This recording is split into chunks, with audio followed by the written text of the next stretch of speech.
kind, how an off-duty police officer helped stop a violent robbery spree. Then, honored for commitment, meet the Plymouth woman who was named Volunteer of the Year. But first, a minimum wage debate involving local lawmakers and local business owners. 12 News starts right now.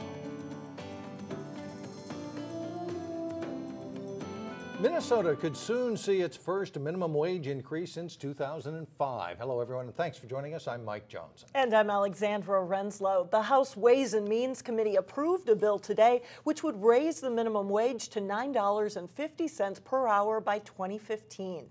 Delane Cleveland was at the state capitol, and he joins us now with more. Delane? Mike and Alex, minimum wage in Minnesota is currently at $6.15 an hour. Some argue that the wage increase will help more Minnesotans get by. However, some people in the business community disagree. Monday morning at the state capitol, we do have obviously some concerns about this bill. State lawmakers and members of the business community debated at length over a proposal to raise the minimum wage in Minnesota. You know what's going to happen? We're going to go to iPads in the restaurants instead of getting to work with these people. Please don't do this. Some argue that places like restaurants would suffer. I would say if we're back here again next year, you'll see that there'll have been a loss somewhere in the area of 15,000 to 20,000 jobs. Representative Ryan Winkler of Golden Valley, who authored the bill, offered an entirely different take. We hear the same arguments over and over again. What they don't account for is that when low-wage workers get more money in their pocket, they spend more money in the community, and that multiplies through the whole business sector. This restaurant owner agreed. The more people that have money, the more goods will be sold. She joined a coalition that included one of Minnesota's largest labor unions who came out Monday morning to support the bill. This coalition supports Representative Winkler's bill, which would increase the minimum wage to 3 years to $9.50 an hour. After it hits $9.50 an hour, wages would increase according to inflation. By putting an inflationary adjustment in, we're saying that the minimum wage will slowly increase over time so that it's way more predictable for businesses and for the individuals that are covered by the minimum wage. However, the bill still had its naysayers. It makes no sense, folks. This is backwards. Well, despite the testimony from Representative Denny McNamara of Hastings, the bill is going to the House floor, and Representative Winkler expects it to pass out of the House later this week. Mike and Alex, the Senate is also considering a minimum wage measure, but theirs would only go up to $7.50 an hour. So they're going to have some things to work out there at the end of this session. So. Lots of debate. We're not done yet. Next couple of weeks. That's right. Thanks a lot, Delane. Thank you. The state senators are debating a tax bill that would collect $1.8 billion in more revenue. It includes higher taxes on income, cigarettes, and a sales tax on clothing. State Senator Ann Rest of New Hope is pushing the idea of a clothing tax, saying widening the sales tax base would help stabilize the state's income. But Republicans point to the impact on businesses. A tax system, particularly in the sales tax, that modernizes our system, that acknowledges that we have a far different economy than we had 50 years ago, and it's time for Minnesota to move forward. It will raise $89 million in sales taxes, Madam President, in clothing taxes on the first dollar of taxation. What does that do to some of our businesses in the clothing industry? Also under the plan, families with income above $141,000 would see a tax increase that would apply to about 6% of Minnesota taxpayers. The House tax bill would raise taxes on the top 2%. And that tax bill also includes a tax break for a company that plans to take over a vacant biotech building in Brooklyn Park. Baxter Pharmaceutical could bring up to 200 high-paying jobs to the city. In addition to help from the state, the city may provide more than $1 million in tax abatement over 10 years and about $500,000 in tax increment financing. The Anoka-Ramsey Community College baseball team is dealing with the death of one of its players. Andrew Pitts of Brooklyn Park died Friday night after he fell through the ice of a holding pond in Maple Grove and drowned. The Hennepin County Sheriff's Office is investigating the incident. Pitts played baseball at Park Center and was a freshman catcher on the Anoka-Ramsey Community College baseball team. He was also a standout defenseman on the North Metro hockey team. The Anoka-Ramsey team set up a Facebook page in his memory, and this Saturday at 1 p.m. there will be a memorial celebration at the Brooklyn Park Community Activity Center. Those who attend are encouraged to wear Park Center colors or their favorite sports jersey. Fire investigators now know what caused a house fire in Maple Grove last week, and you might want to check under your couch to make sure your electrical wires are safe. The fire destroyed a home in the 7700 block of Cheshire Lane last Wednesday. Fire investigators say a lamp cord was stuck under the base of a couch in the living room. It led to an electrical fire. There were no injuries, but the home is considered a total loss. A Crystal police officer is honored for something he did off-duty. Officer Jerry Kroeb received the Medal of Honor by the Minnesota Police Chiefs Association for his actions last December. A man tried to carjack the officer at this New Hope gas station even after Kroeb identified himself as a police officer. They fought for the officer's pistol, and Kroeb shot at the man before he took off in Kroeb's vehicle. The suspect was eventually arrested in Minneapolis. It turned out the suspect had committed 2 violent robberies in New Hope and Crystal shortly before this incident. I'm just glad I was able to put a stop to it. I'm not glad that it happened, but I'm glad it ended the way it did. Kroeb is a 12-year veteran of the Crystal Police Department. Coming up, a growing business in Plymouth that's all about man's best friend. Then later in sports, golf season is finally here. We'll have highlights from a big high school tournament in Brooklyn Park. And first, it's a look at your AccuWeather forecast.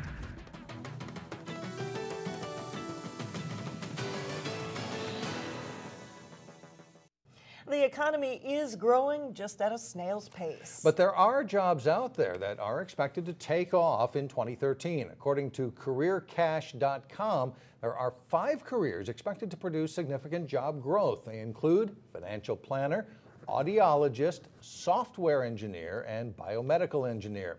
The top job is an actuary, which calculates insurance risks.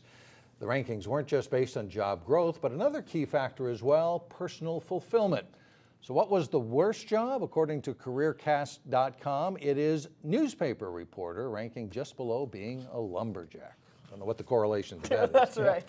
It is estimated Americans will spend more than $50 billion on their pets this year. That's right, billion with a B. It is big business when you add up the cost of pet food and supplies. In today's Business Matters, we visit Chuck and Don's Pet Food Outlet, a local company that's built a name for itself, selling specialty food for Fido and Felix. Look at him, see? Say hi. I'm Chili. To Chuck Anderson, his dog Chili is many things. He's a Border Collie, and he's a racing dog, and he's an agility dog, and he is an obedience dog. He's also a family member. You can share your love and your interest with your animal that's anxious to have you. That passion for pets is the fuel behind Chuck and Don's, a specialty pet food and supply store. Chuck Anderson and his business partner Don Tower opened the first store in Eagan in 1990. Since then, it's expanded into a multi-million-dollar business with 19 stores in Minnesota and 5 in Colorado, a growing business even during the recession. We still have a personal touch and a personal contact. We feel that our customers get more bang for their buck here. $13.94, Kathy. Customers are family here. Their pictures adorn the walls, and a quarterly newsletter updates them on the latest happenings. And the pets often accompany their owners. This is Maggie. When it's time to go shopping. The dog food she gets is good. Yeah, it's good for her stomach. So we don't switch. We just stay in that brand range of the Pure Vita. There's organic and holistic pet food as well as the exotic. This is the Himalayan dog chew. The Himalayan dog chew is made with yak milk. But ask founder Chuck Anderson why his business continues to grow, and he'll tell you it's all about customer service. If you come in our store and you need to talk to somebody and it takes half an hour, 45 minutes, so be it. We don't want you to leave not knowing what you wanted to know.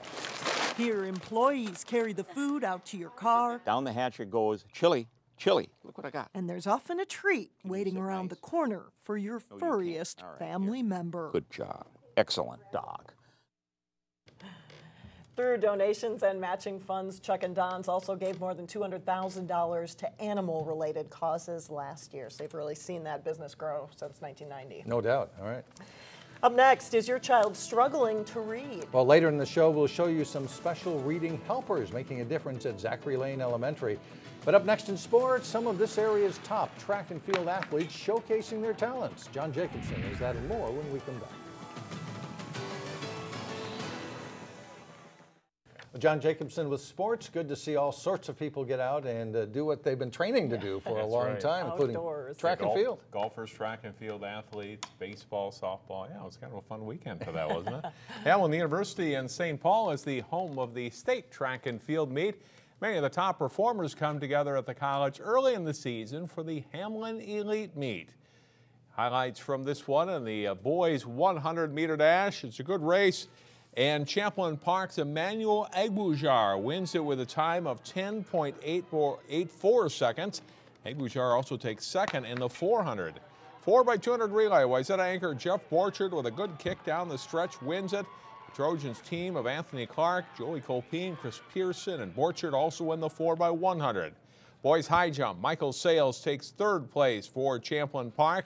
Sales gets fourth place in the long jump. In the boys' shot put, Champlain Park's Joe Stevens saves his best for last. He heaves it 55 feet, 9 3/4 inches on his last shot. And he goes on to win the shot put. The Tri-State Invitational is always a highlight of the early season, and a move from the University of Minnesota's Les Bolstad course 2 years ago to Brooklyn Park's Edinburgh, USA. And that tournament was held Friday and Saturday over the weekend. A 36-hole tournament in Brooklyn Park. Wayzata's boys in the tournament again this year. This is the Trojans' Dan Chi, who shot rounds of 78 and 85 for Wayzata. The Trojans finished second as a team. Providence Academy of Plymouth was the only other local school in the field. Lefty Paul Stanky shot rounds of 72 and 80 to finish in a tie for 10th place. He was the line's best player in this tournament. Minneapolis, Chris Windy just misses his birdie putt on the par 5 first hole. Had to settle for par, but it's a good weekend for the Skippers as they win the tournament going away. After a terrific approach shot on number 3, Wayzata's Jack Holmgren taps in for birdie. Holmgren shoots rounds of 73 and 76. He was the low scorer for Wayzata and finished 5th overall in the tournament. Here are the final team scores. Minnetonka with a score of 604 takes the title in the 20-team tourney. Wayzata finishes second with a score of 623. Providence finishes 9th with Rogers in 13th place.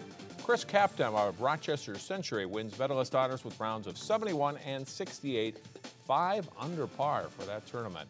This was a great season for several teams in girls basketball. The Northwest Suburbs is home to some top-end talent, and several of those girls from the class of 2013 played over the weekend in the Minnesota Coaches Association All-Star Series. St. Thomas, the site for the 4-team two-day tournament. The Green All-Stars wearing the white jerseys here get the hoop from Bridget Audette of Big Lake scoring. Later, it's a nice steal for Letitia Buck of Red Wing. Gets it to Tara Cleveland of Monaga for the hoop. Blue leads 70-41. Jessica January of Richfield is one of the state's best. Nice behind-the-back dribble to free herself for 2.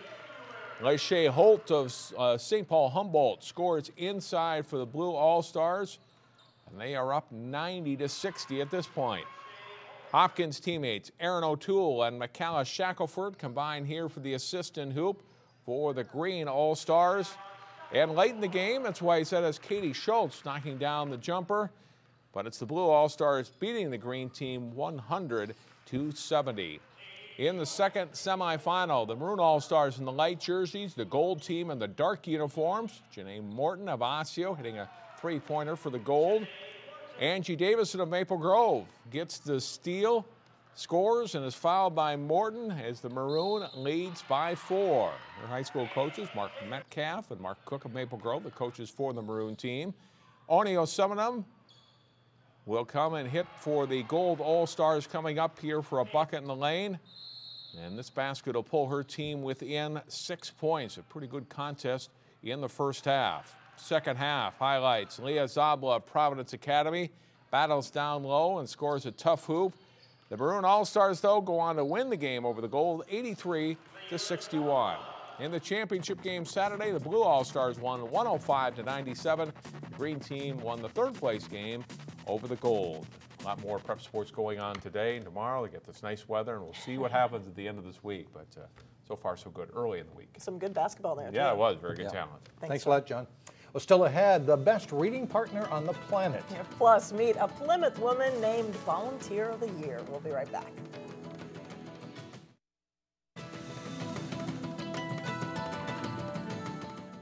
Louder, clear, give a shout. I'm sorry, pig. Now let me out. Kids are learning how to read thanks to a specially trained listener. A group called Paws to Read uses therapy dogs to help children practice their reading skills. This is video of a recent reading session at Zachary Lane Elementary. Studies show therapy dogs make kids more confident and improve attention skills as they learn to read.